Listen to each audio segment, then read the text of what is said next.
As an intellectual property attorney, I can't help but think of my top legal publishing scandals. I'm not putting these in any particular order. I just think of these when I think of some of the most notorious publishing scandals. First up, we have the Kate Corain scandal. If you haven't heard of Kate Corain, she got this massive publishing deal for this book that was supposed to come out called Crown of Starlight. There were even some ARC copies that got sent out, but ultimately the book got pulled from publication because she did some really shady stuff. She created all of these different accounts and started submitting negative reviews to authors' books that were coming out that were going to be competitive with hers. Needless to say, her publisher was not happy about it. A lot of publishers put morality clauses in their contracts, and if you do things that aren't necessarily in line with the morality clause, they can cancel your contract and pull your book.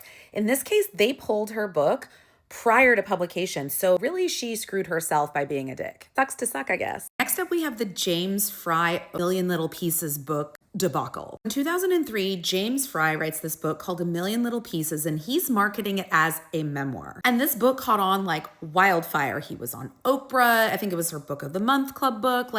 It was a big deal. Everybody was buying it. 2003, we didn't have social media. Getting on Oprah was a really big deal. But as it turns out, the story was mostly fabricated. You can market a book as fictional, but once you start saying it's true, now you're lying. Consumer suits were brought, settlements were paid, but this made huge waves in the publishing industry because it opened up all of these questions about memoirs and what they should really contain, and they're need to be factually accurate. And those lawsuits resulted in real legal payouts. And then don't forget about Kavya Viswanathan. I think I'm saying her name right.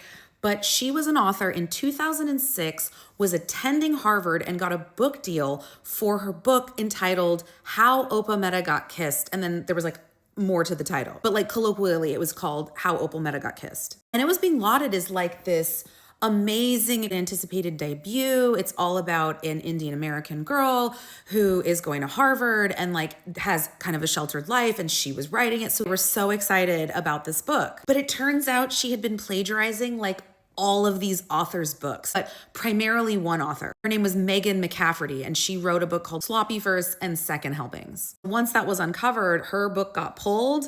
She ended up even dropping out of Harvard, I think.